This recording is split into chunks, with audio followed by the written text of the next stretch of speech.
Whether the Unitarian Church of Evanston is your spiritual home, or you are seeking comfort and connection in uncertain times, we are grateful you are with us. We are an inclusive and welcoming community, seeking truth in love and striving to nurture the human spirit for a world made whole. We are guided by our principles and values, which remind us in every moment and through every challenge that each of us matters, and that we are all connected through the vast and beautiful web of existence. Together, let us remember our oneness, our kinship with one another, and may we hold one another in heart and mind with tenderness and careful attention. There are many links of connection in the Show More section, including credits for the music and readings, and links to virtual religious education for donations and to be added to our email newsletter list. A few announcements this morning. We hope you'll join our Wednesdays on the Lawn, hosted by the Faith Formation Force. This week, we will have 4 storytellers from Northwestern University share their talents. We'll also have a campfire and s'mores to go with our storytelling. Come at 5:30 p.m. with your picnic dinner, chairs if you like, and your open hearts. This is an event for all ages in our multi-generational community. Also on Wednesday, you are invited to join the Real Team on Zoom from 7 to 8:30 p.m. for a 30-minute viewing of Desmond Meade talking about the fight for voting rights and his personal story as a citizen returning from prison who was disenfranchised from voting for years and what he did about it. Mr. Meade was one of the Ware lecturers at GA this year. Please check out the newsletter for the Zoom link and come explore your insights and questions. We will be returning to the sanctuary on September 12th for our annual ingathering and water communion. Look for more information on our website and in the newsletter. We'll hold a virtual coffee and conversation after this service for 30 minutes on Zoom. You can find the link in the comments below or from the newsletter. Today, we welcome Reverend Allison Farnham, who is the minister and director at the Unitarian Universalist Prison Ministry of Illinois, a statewide ministry that focuses on equipping Unitarian Universalists in Illinois to transform institutions and support people harmed by the prison industrial complex. And now I invite you to get your chalices ready. Set a place for yourself and your family as we join in beloved community.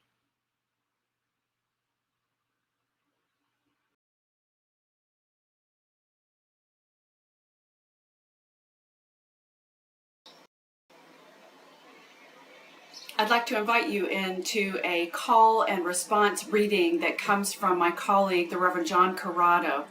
And he brings us the good news of Unitarian Universalism this morning. And so when I put my hands out like this, you can stay muted and our voices will join in spirit and you will say, "Hey, ain't that the good news?" Okay? So let's try it. Ready? Hey, ain't that the good news? We believe there's a place at God's table for each and every child on earth. Hey, ain't that the good news? We believe the giver of life has given many names and loves the givers of all of them. Hey, ain't that the good news? We're more interested in getting heaven into people than people into heaven. Hey, ain't that the good news? We believe that religious scriptures are open doors instead of sealed vaults. Hey, ain't that the good news? We believe that there is some holy writ still yet to be written. Hey, ain't that the good news? We believe that evangelism is more preaching practiced than practiced preaching. Hey, ain't that the good news? We believe peace and justice are not just words we form with our lips, but realities we shape with our lives. Hey, ain't that the good news?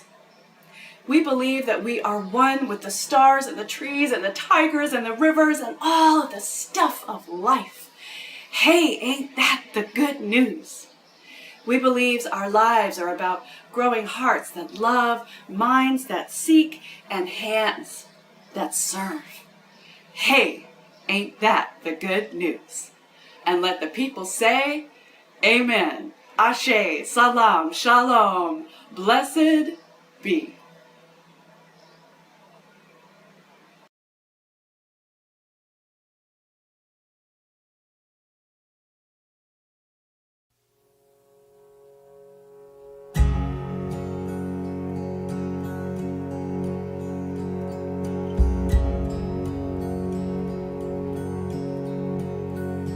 You guide me, always lead me. I shall not want for anything. Still waters, green pastures, I rest so much in beauty. Even though death lies before me and darkness is all I see, I will fear no evil, for you are with me. You're always with me. You refresh me and restore me. I shall not want for anything. In the presence of my enemies, you set a table and feed me. Even though death lies before me and darkness is all I see, I will fear no evil, for you are with me.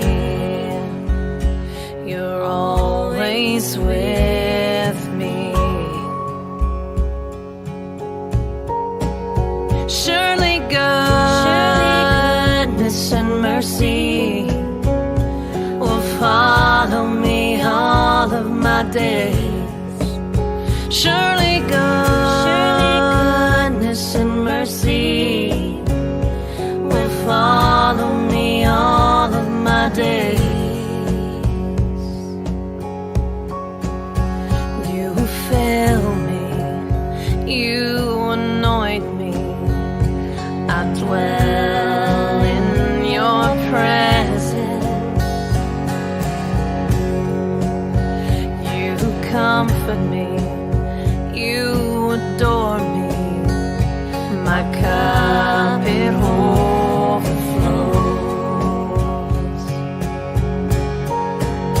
Surely goodness and mercy will follow me all of my days. Surely goodness and mercy will follow me all of my days. I will fear no evil, for you are with me.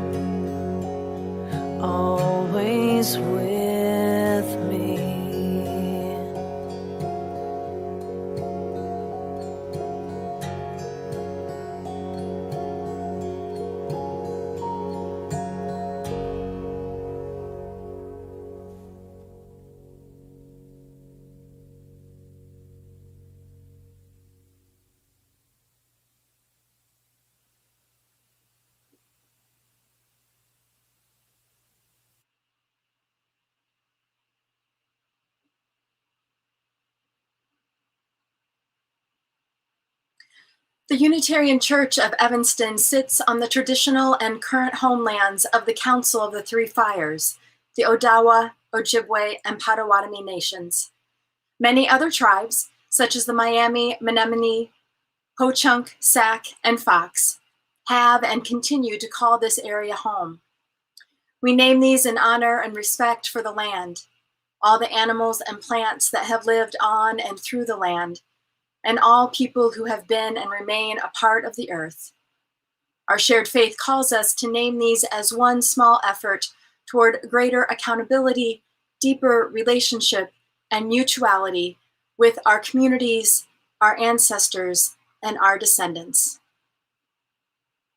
We also name in this space this morning all those who are imprisoned in Illinois prisons and jails.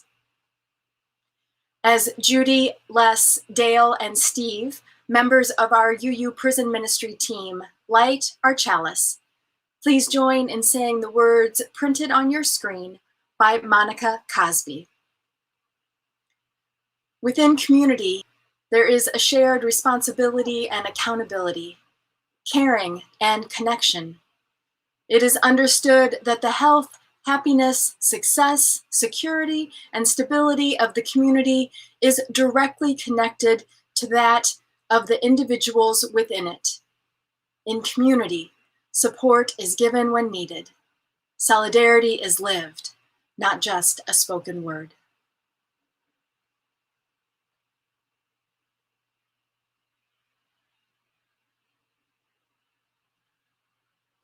Please join in saying the words of our covenant. Love is the spirit of this church, and service is its law. This is our great covenant, to dwell together in peace, to seek the truth in love, and to help one another.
Then I'd sing 'cause I'd know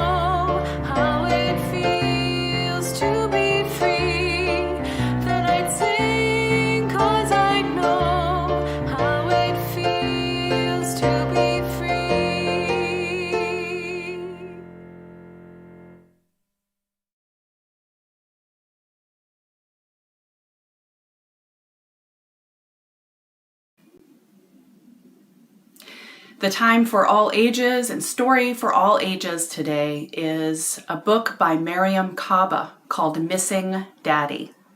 And the illustrations are by Bria Royal. Mariam Kaba is an activist and an organizer and a trainer, and all of the things she do work to reduce violence in our culture and in our society. She teaches people ways to reduce harm, to use words instead of hurting each other's bodies. And she also cares about children so much. So she's written this story about a particular child who's missing her daddy. It's important that all of us know that 1 in 12 children in the United States have experienced a parent in prison or in jail. And for Black children, it's 1 in 8. And so the story, Missing Daddy.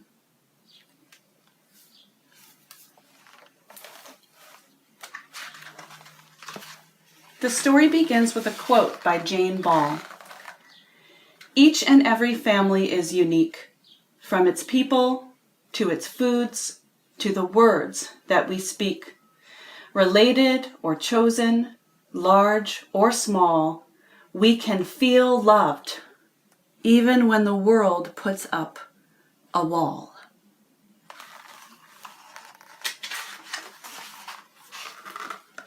Daddy calls me Lightbug because I'm so pretty and bright. Since I don't see him much, I hold on to his words real tight. Daddy went away to prison when I was only 3. When I ask my grandma why he's there, she says, "Baby, the reasons are many." Sometimes my classmates laugh and make fun. And they say, "You know, your daddy's a criminal, so that makes you one."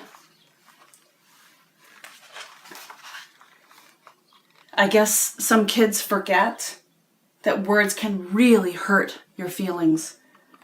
Grandma says everyone should be kinder and choose words that are gentle and healing. I try to be brave and hold back my heavy tears.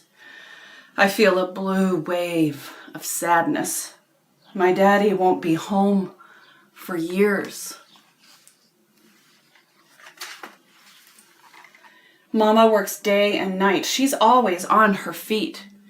I miss her, but she says, "Baby, you know we have to eat."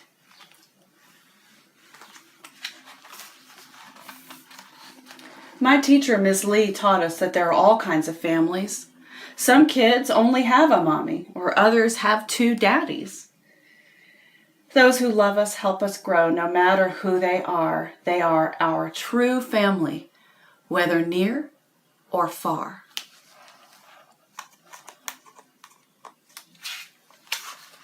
I have an older sister named Mary who I never get to see.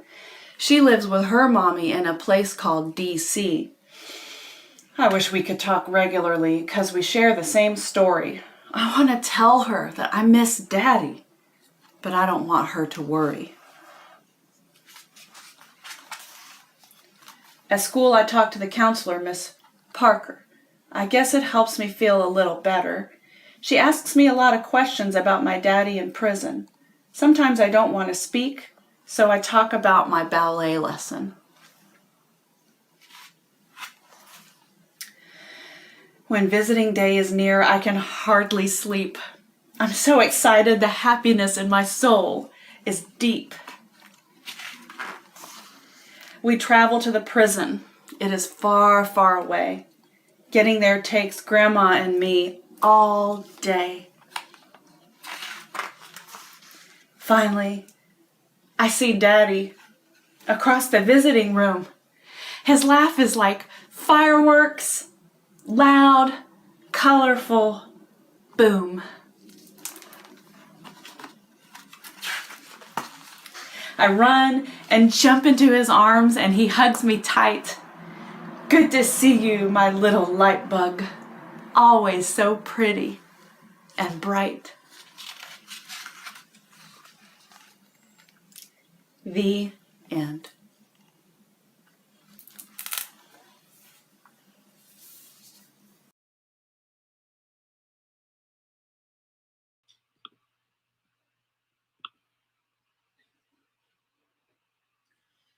You may share joys and sorrows by submitting them through the Google form found on the homepage of our website. Alternatively, you may send an email to me or Reverend Eileen Wiviat. These are the joys and sorrows that have been shared with us ahead of time. Kristen Larson and Craig Spittle share that today is Craig's 1-year anniversary of having received a life-saving heart pump. They share that they are celebrating by rolling and strolling their neighborhood garden walk right after service. Hallelujah.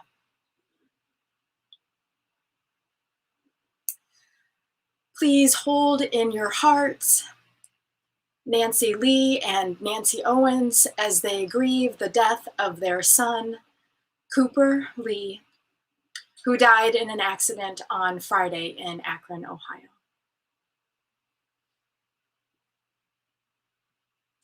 We know these are not the only joys and sorrows that are on our hearts.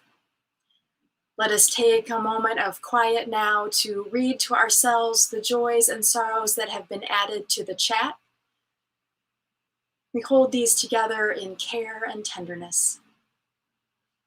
I invite you to say aloud the names of those who you are holding in your heart, those who are sick, those you are missing, or those who have died.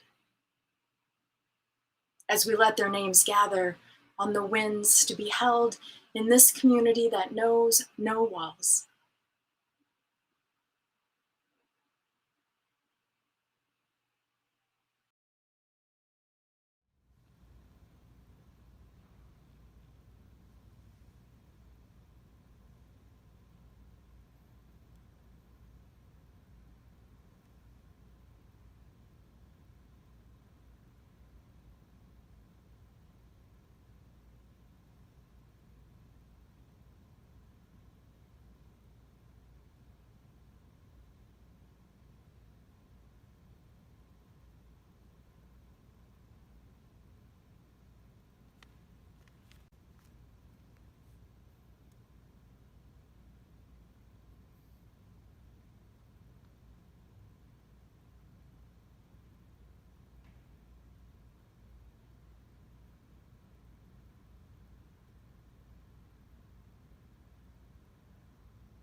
We hold these,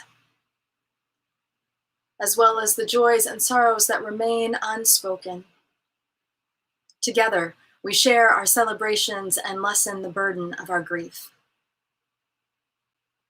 I invite you to join me in an attitude of prayer and meditation as I share the prayer titled Ultimate Grace by Reverend Tet Gallardo, the current President Executive Minister of the Unitarian Universalist Church of the Philippines.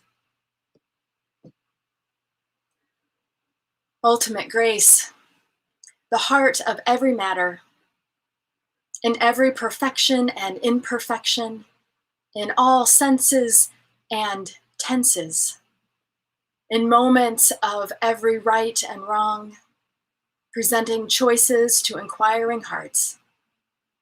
You are in the purpose and the journey of mishaps. You are in moments of understanding and misunderstanding.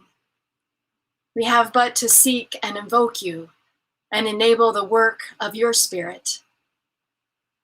As prayer is but an articulated common dream, we invoke our ultimate concern for the work of faith. We long to be hand in hand, creating a world where everyone belongs. Free us from our hindrances. Make invisible things visible, the voiceless heard. Lay what is hidden before us. Make the chained unbound, the doubting believe. What is confusing, let clarify, as hardened hearts grow soft to the touch. May we come in fullness, with gratefulness, in faithfulness to one another. May we speak in kind, conversing, disclosing our truths with care, expressing our practical wisdom to learn of its practical limits. For the world was not meant to be possessed by a singular truth, but to be built together upon revelations. O universe, with stars in your hair, you have shown that great things emerge from humble beginnings, no matter how flawed and lacking.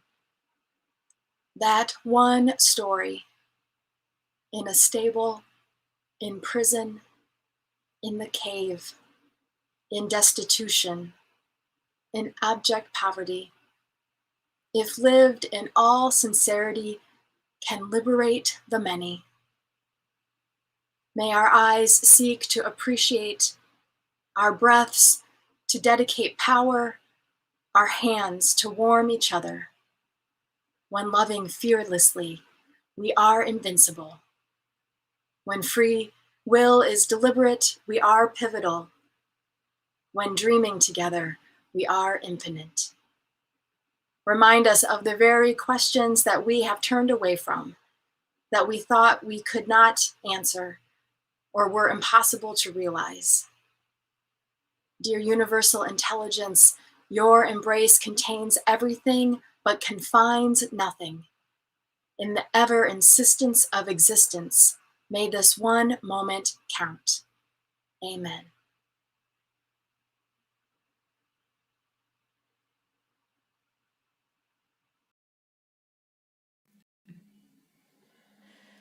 The Lord is my shepherd, I have all I need.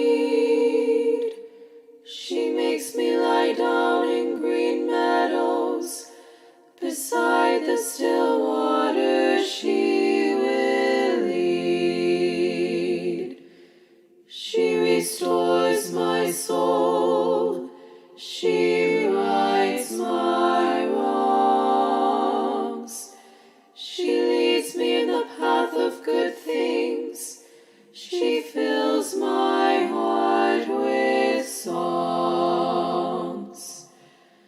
Even though I walk through a dark and dreary land, there is nothing that can shake me. She has said she won't forsake me. I'm in her hand. She sets a table before me in the presence of my foes. She anoints my head with oil, and my cup overflows.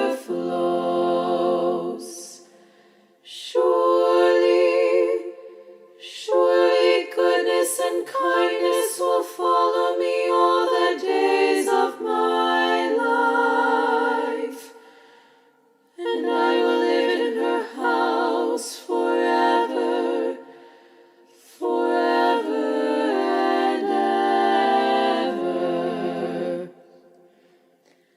Glory be to our mother and daughter and to the Holy of Holies, as it was in the beginning, is now, and ever shall be, world without end. Amen.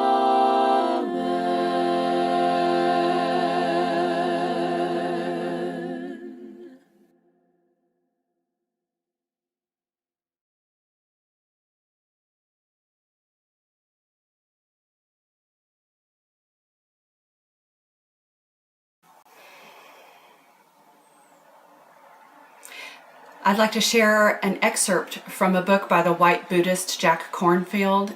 It's called No Time Like the Present, Finding Freedom, Love, and Joy Right Where You Are.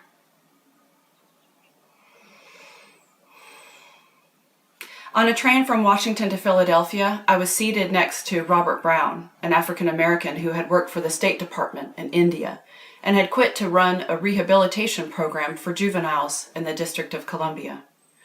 Most of the youth he worked with were gang members who had committed homicide. One 14-year-old boy in the program who'd been living on the street before the killing had shot and killed an innocent teenage boy to prove himself to his gang. At his trial, the victim's mother sat impassive, silent until the end, when the youth was convicted of the murder. After the verdict was announced, she stood up slowly and stared directly at the boy and said, "I am going to kill you." The young man was taken away to serve several years in the juvenile facility, and after the first year, the mother of the slain child went to visit his killer. He'd had no other visitors to the facility. For a time they talked, and when she left, she would leave him with cigarettes or some money for cigarettes, and eventually she started to visit him more regularly, bringing food and small gifts. And near the end of his 3-year sentence, she asked him what he'd be doing when he got out. He was uncertain, so she offered to set him up with a job at a friend's company. She inquired where he would live since he had no family to return to, and she offered him temporary use of her spare room in her home. For 8 months, he lived there, ate her food, and worked at the job. Then, one evening, she called him into the living room to talk. She sat across from him and waited, and then she started. "Do you remember in the courtyard? Do you remember in the courtroom when I said I was going to kill you?" "I sure do," he replied. "I did not want a boy who would kill my son for no reason to remain alive on this earth. I wanted him to die. And that's why I started to visit you and bring you things. That's why I got you a job and let you live here in my house, and that's how I set about changing you. And that old boy, he's gone. Now I want to ask you, since my son is gone, and that killer is gone, if you'll stay here. I've got room, and I'd like to adopt you, if you'll let me." And so she became the mother of her son's killer, the mother he never had.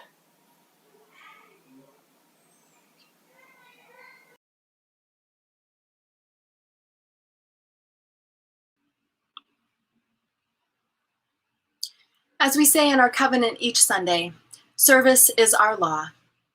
UCE is called by our mission, values, and principles to contribute to our community, to form accountable partnerships, and to express gratitude through giving. Each week, we share half of what is collected through our offering with an organization chosen by the Social Justice Council from your nominations. The Council is still accepting nominations through July 31st for this church year. You may find the nomination form in the newsletter or on our website under Social Justice. Today's offering will be shared with Asada's Daughters, which is a Black woman-led, young person-directed organization rooted in the Black radical tradition, aiming to deepen, escalate, and sustain the movement for Black liberation. They provide a lifeline of practical aid and moral support for youth. You may text to give, send in a check, or give from our website. If you send in a check, please indicate in the memo line if your check is for the shared offering, pledge, capital campaign, or some other giving. Please give as generously as you are able, and may what you give bring you joy.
What a story.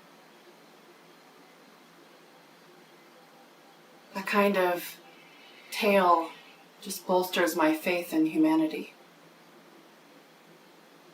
But not just in humanity, but in the spirit of humanity. That spirit of love that connects us all and calls us together, even in the most challenging of ways. What was it like?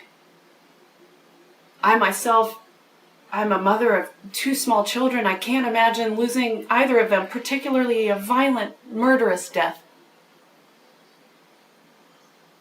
And yet something called to that mother of the slain son, that mother showing up to visit the boy who killed her boy. Oh, my faith in the spirit of love that connects us all is bolstered. As we see in that story that she shows up to meet with this boy, to give him money to make his time inside better, and then offers him a place to live and to stay, and becomes his mother.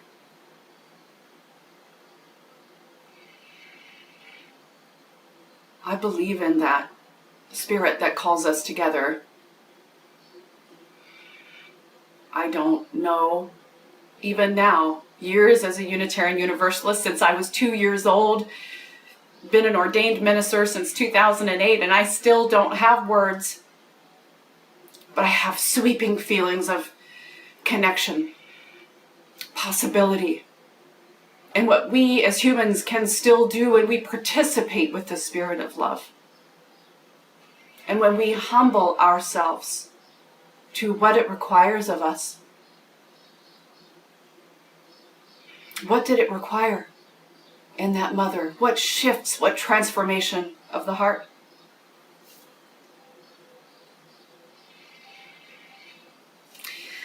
I think of Psalm 23. And I interpret my own words. God, the divine, is my shepherd, and I'm not lacking in anything as I'm invited to lie down in green pastures and am led by still waters. My soul is restored, and I'm led in the paths of righteousness. Righteousness in the name of love. And though I travel through the valley of shadow and death, I'm not scared of the worst of evils. Because you, O Spirit of love, you're with me. Your rod and your staff, they comfort me. And you prepare a table for me, before me, in the presence of my enemies. And you anoint my head with oil, and my cup overflows. Surely goodness and mercy shall follow me all the days of my life, and I will dwell in the house of love forever. What I love about the psalm is that the psalms were songs that were sung over and over and over again. Songs to be sung into being. Songs that were ways that we wanted to be in the world, that we want to be in the world. Because every day in my life, I surely do not feel like goodness and mercy is following me. Or that in the presence of those thoughts that can be my enemies, it's hard for me to set a table of generosity and to cooperate with the spirit of love in that. There are so many ways that I am called to live into this psalm. But also remembering that there are others too who have and sing this same song. And I think of my friends and people I know who are in prison, thinking of the presence of love accompanying them, and how lucky I am to hear reflections from them about that presence of love. They use different words for what that might be, whether it's God or Jesus or spirit of life, but that presence of love is with them. And sometimes it's through the singing, it's through the sharing, it's through the praying and meditating that presence of love comes to us. That goodness and mercy can flow through us in all our days.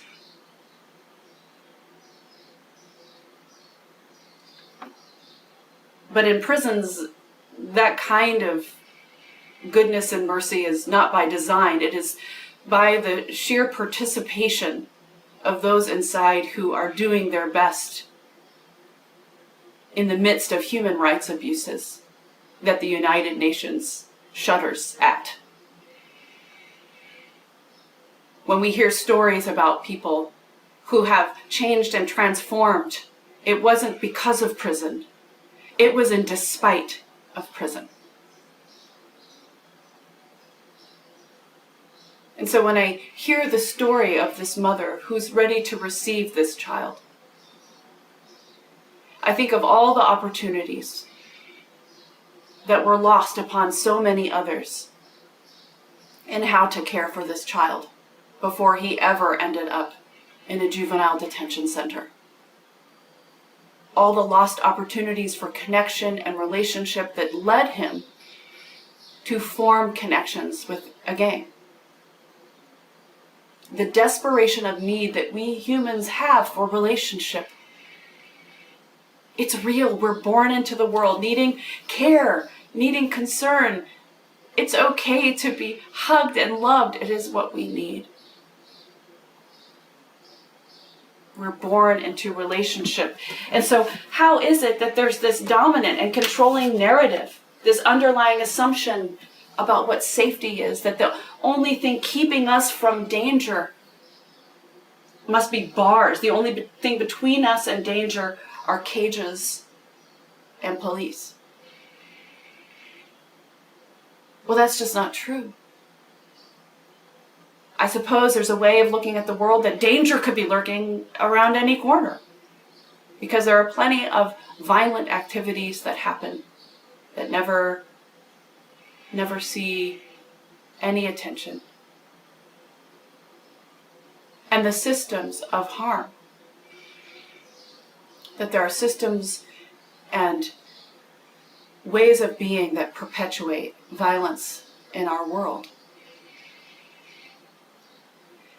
And so I feel, as a person of faith and as a Unitarian Universalist, it's my job to sing the songs that tell us that we're more than just a society that thinks that locking away people is okay. The poet and writer and activist and organizer and body worker Adrienne Marie Brown talks about, when she's talking about transformative justice, she begins often by asking people about when they were children. And to think about a time when you did wrong. Were you sent to timeout? Were you punished? Were you given an opportunity to calm yourself within the presence of someone who was loving? And then able to talk it through later and develop strategies for how to be in right relationship? Were you hit?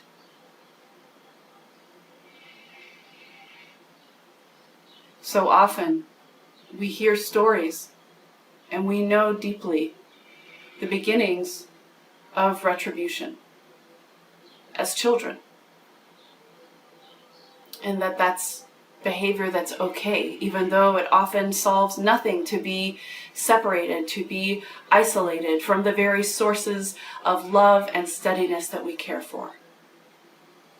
And of course, the situations in families are always nuanced and layered and complex. But overall, in our culture, there is an edge that says, if you hurt you will be hurt too.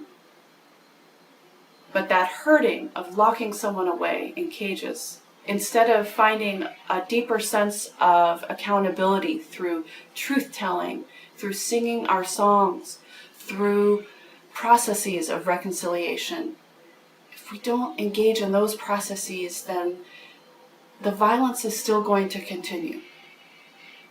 The behaviors, the opportunities for transformation are lost. We, as people of faith, as Unitarian Universalists, as people of conscience, who try to engage in this ethical living, we can understand that there are teachings from our theology that help us. And there are also some teachings from our theology that don't always help us. I was always moved by William Ellery Channing, the late white Unitarian theologian, about his ideas around salvation by character. The idea that we can engage in our own self-perfection. And he had a very deep and interesting devotional life, so much that there was an intensity to it. He had a sort of bootstrap philosophy that was highly individualistic, which very much speaks to the time he was in, where that Western Enlightenment, hyper-individualistic philosophy was truly coming into shape. What he leaves out about this idea of salvation by character is that we can't really do it by ourselves. And that even if one is doing it with their higher power or God or spirit of life, that oftentimes that presence, with a capital P, is found in relationships, in our communities. And that those teaching moments that bring us and invite us to transformation are in community, are in relationship, not just inside one individual.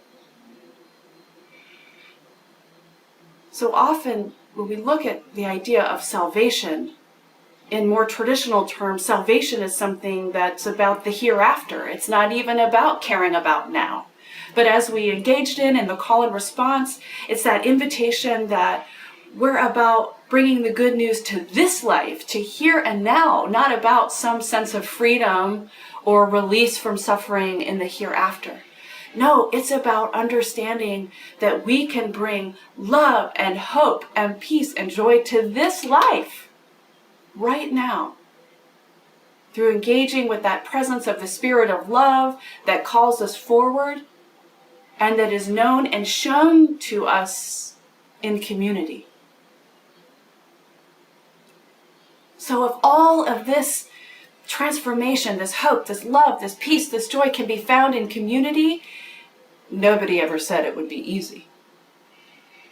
Because there are plenty of times when I only just get glimmers of it. And a lot of the other time when I'm in community and being in relationship, well, that's complicated and it's hard. It's not easy. But in some ways, the culture, at least that I've been living in, it's as if I've relegated my imagination for what's possible to prisons, to police, and to punitive systems, instead of bringing it back into an understanding of transformation in community. And that if I'm not in those communities, I can support and learn more about how I can take the lead from communities who are engaging in that kind of work that some people know as transformative justice. The criminal legal system, as it is right now, is a punitive system. And it has not served us in terms of being able to look at the roots of violence and harm in our culture, and to truly acknowledge how deeply enmeshed the beginnings of this nation with white supremacy are wrapped up into that violence. And until we can become to to really get a loving look at that. And not only to be curious about it, but then to be called forward by the Spirit of love to take action in support of communities who are forming new spaces of love and healing from harm and repair. Now, we can't really get anywhere with the punitive system. Instead, our Unitarian Universalist theology, in looking at salvation by character, or even the Universalist teaching that redemption is possible for everyone, and that if we are going to be saved in this life, it's something that we do even in our own character, in community, we can help shift a dominant theology that says if you do something, you will be punished and go to hell. We bring something different. We bring good news. And part of that good news to me is presenting a world without police and prisons.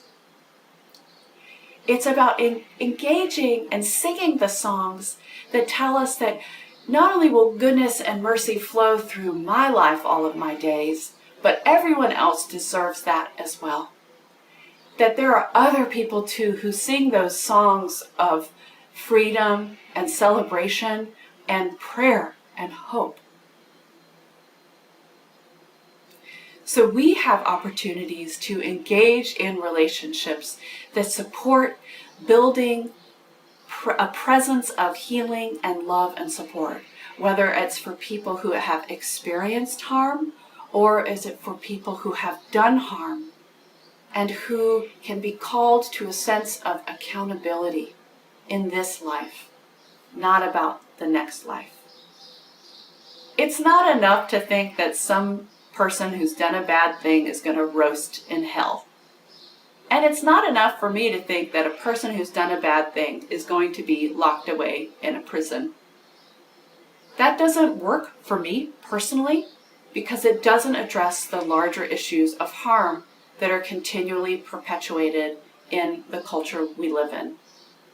And it is a culture that devalues blackness and devalues people who are Black, Indigenous, and people of color, whether you're Asian Pacific Islander or if you're Latinx, and also devalues people who move and act in the world differently, whether they're passing through some experience of disability or have an ongoing arc of a disability journey in their lives.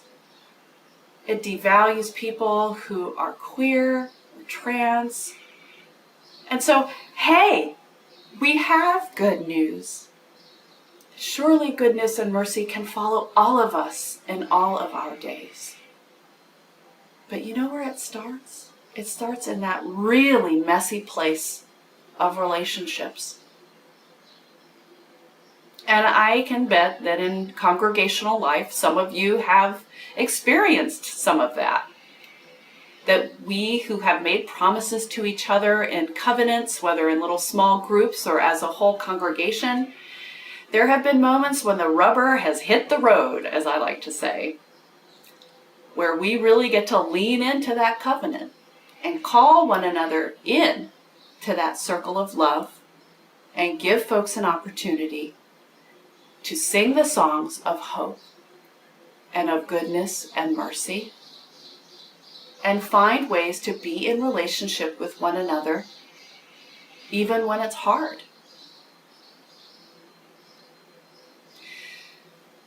So, I do have to tell you that there are about 15 people right now who are waiting for Unitarian Universalists to write to them, they are in prisons in Illinois.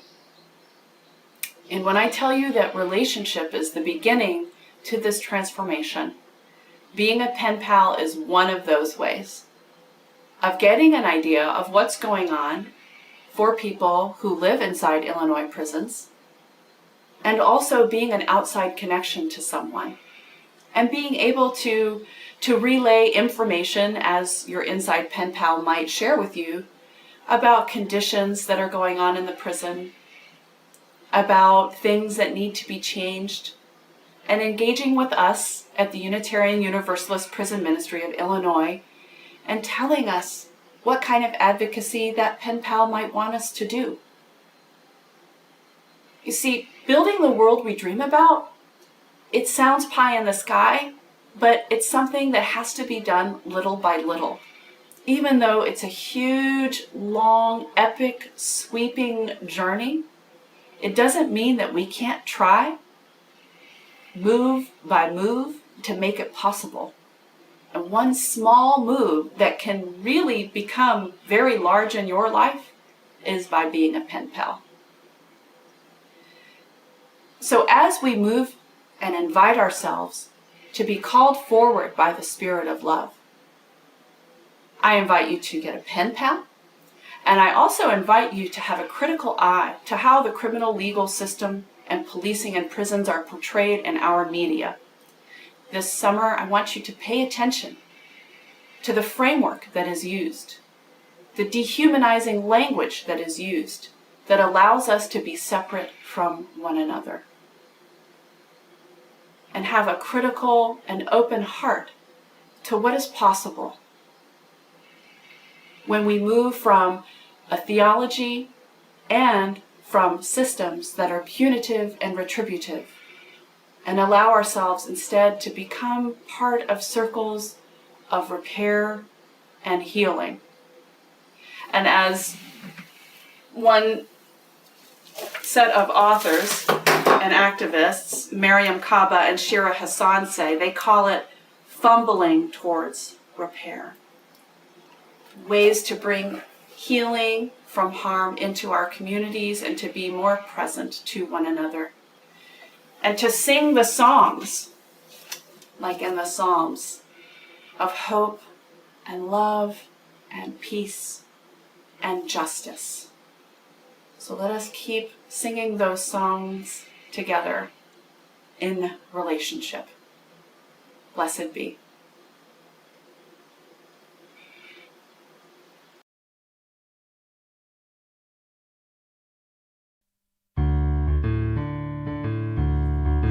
We are going, heaven knows where we are going, but we know within. And we will get there, heaven knows how we will get there, but we know we will. It will be hard, we know, and the road will be muddy and rough, but we'll get there. Heaven knows how we will get there, but we know we will.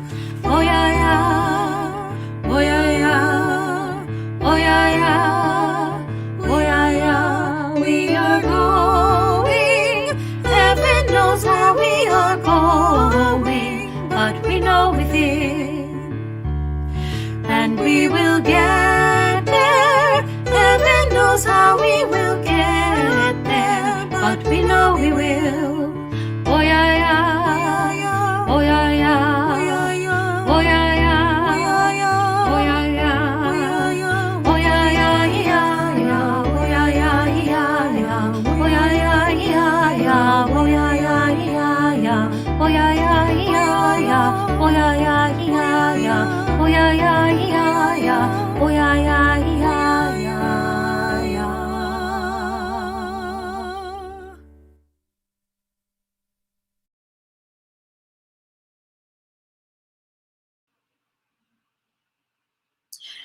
As Judy, Les, Dale, and Steve extinguish our chalice, please join in saying the words printed on your screen. Though the flame is extinguished, we carry with us the warmth of community, the light of truth, and the fire of commitment until we are together again.